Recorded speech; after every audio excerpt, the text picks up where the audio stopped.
Okay, so parang aromatic, meron tayong sharp dito na washing. Ang complaint nila, kampanya ko lang sir, pang-vlog.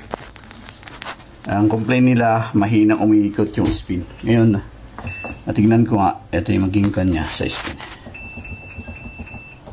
Halos hindi siya makaikot, pero may mga pagkakataon na bumibilis.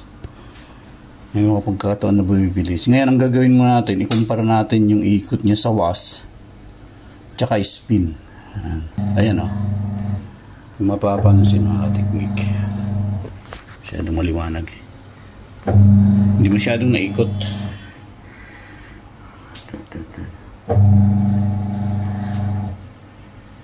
Makita. Masisila. Ayan o, hindi maikot. Yan. Hindi dapat ganyan. Dapat nagwawas-iwas yan. Ayun, mayroong magkakataon naman kanina na pinos ko siya.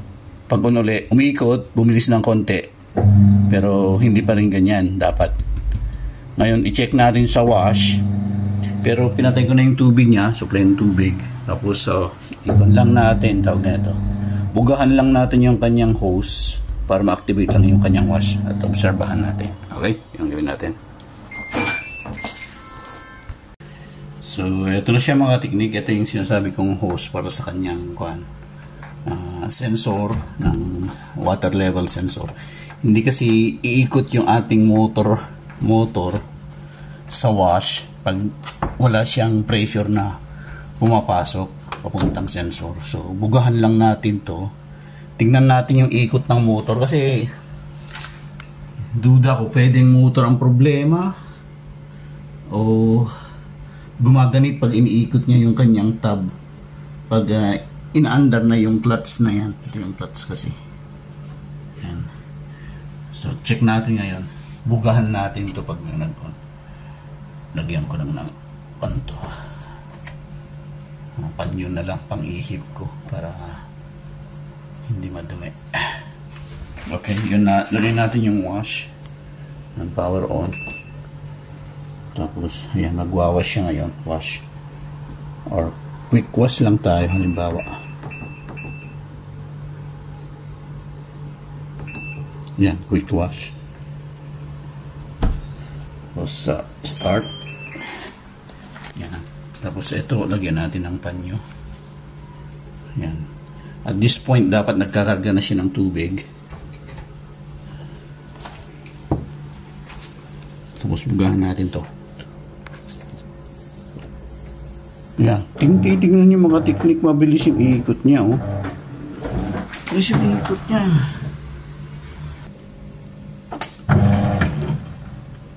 Mandar lang siya saglit. So malakas yung motor, technique. Malakas yung motor. Start pa lang malakas yung motor eh.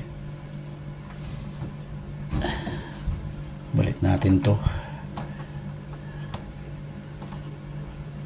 So wala tayong problema sa motor. Spin tayo.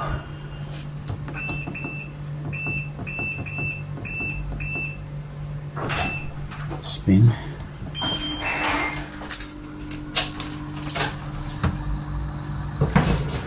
Yan, mandar yung kanyang clutch. Malakas naman siya sir sa wash. Malakas yung ikot niya sa wash. So ibig sabihin hindi motor, hindi starting.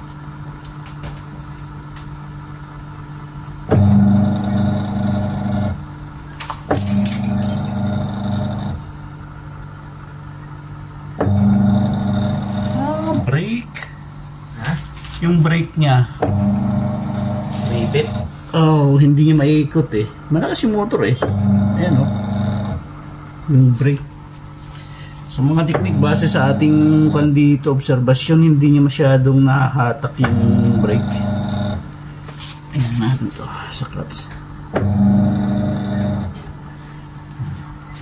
Hindi makaikot yung motor.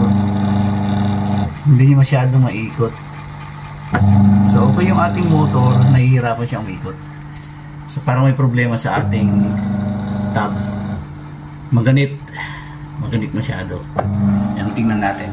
Ang gagawin natin, patihayan natin mga technique. Tingnan natin, gusto kong makita dun sa ilalim nito. Yan, yan gawin natin. So bales, ito siya mga technique. Gusto kong makita itong side na to. Tanggalin mo natin to. Itong plastic na to. Nakakaharap. So kung makikita mga teknik, meron siyang parang nakikita ko problema ito. Hindi niya masyadong nahahatak. Meron kasing brake sa loob, braking system sa loob. Yan, hindi niya masyadong nahahatak. Ito kasi yung pinaka motor niya sa clutch motor. Hahatakin niya to para mag-engage yung ating motor sa pinaka tab. Yan, dapat maikot yan. Mga tekniko, bumilis na siya, hindi katulad kanina na gapang yung ikot niya.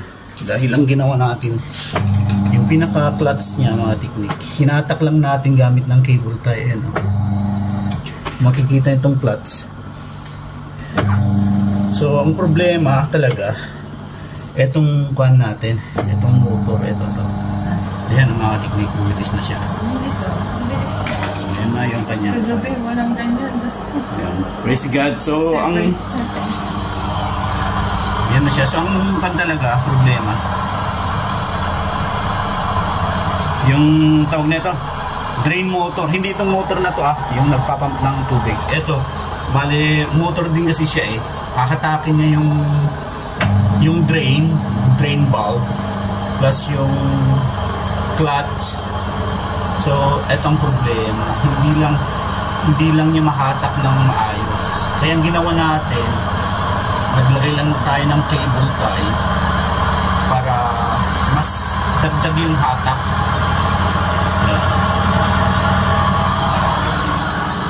Yan. Walang brake.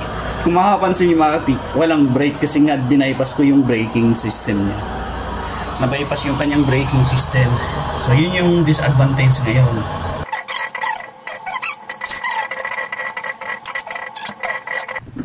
Ngayon, in-adjust ko lang to para magkaroon ng spacer.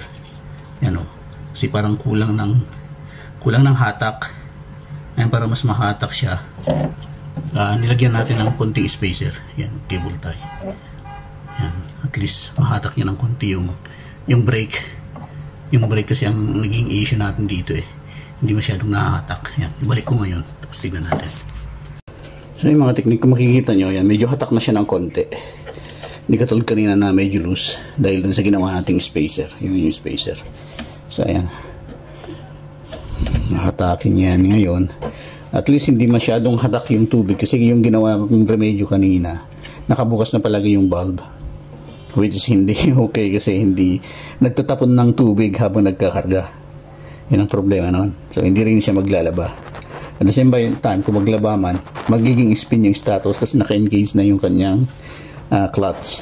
So tingnan natin yan. Medyo na-stretch ngayon ng kanyang string. Yan, binalik ko na. So yung mga technique, mag-spin lang tayo. Yan, power on, tapos program hanggang spin. Yan, spin, tapos start. Yan, hinahatak niya ang technique. Pansin niyo. Yan. Ando na yung hatak niya. Tingnan natin ngayon yung apekto rito. Kung bumilis.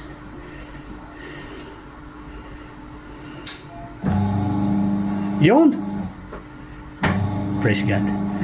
Praise God. Thank you, Jesus. Yan. Yan sinasabi ko. Yan, pwede lang salangan niya. Pwede na siya? Yun lang natin. Hintayin lang natin. Bumilis yung kanyang yung kanyang ikot. So, yan ang mga teknik. Yan, praise God. At talagang parang turbo spin na siya. Yan. Dinig na mga teknik. Ngayon, isa lang natin yung water supply. Titignan natin kung magtatapon pa ng tubig. Tsaka magbe-break na siya ngayon. Tingnan niyo mga teknik. Pag pinus ko siya, break ka agad. Yan. So gumana na siya. Okay, lagyan natin ng water supply dito. So yung mga teknik, power on natin. So yung cable tie lang nilagay natin mga teknik. Ay, teka, tanggal ba? Tinanggal. Tinanggal ko kaya? Yan, tapos magkuhan lang tayo wash. Ayan, wash. Yan, play. Yan, natin papasok yung tubig. Yan. Yun. Okay na yung kanyang pan. Wash. Hintayin lang natin pumasok yung tubig. Then hintayin lang natin mag-wash pag nakapasok na yung tubig. Yan mga technique pumapasok yung tubig. So yun nga, ang ginawa lang natin doon, naglagay lang tayo ng cable tie sa may area na ito mga technique. Yung kung makikita nyo yan, sa may pan niya, hindi ko na pinakita kung pan. Kasi nagmamadali rin ako. Cable lang tayo lang. Tatanggalin yung buong ito. Tinanggal ko lang yan, buong yan. Tapos nilagyan ko ng cable tie. Para yun lang maging spacer niya. Okay. Tayo lang natin umikot. So yun na siya mga ka-technique. Nagwawas na po siya. Yan. So, okay. Thanks God. At yan, okay na po siya. Pwede na rin na magamit. I-drain lang natin. Tapos mag-spin lang tayo. Yan. At least napatunayan natin nagwawash. Hindi na lang natin kapit. So yan mga technique, i-pause muna natin at mag-i-spin na tayo. Power spin. Yan. Spin. Yan. Ito mga technique, ito lang hinatak na yung pan. Ayan.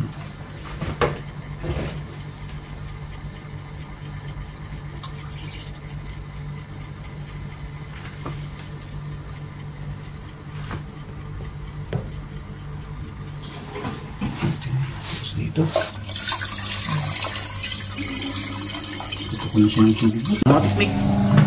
Ayan, umiikot siya. Ayan. Titingnan niyo yung ikot, hindi na siya pigil. Unlike ng unang check natin, pigil na pigil yung motor na yun.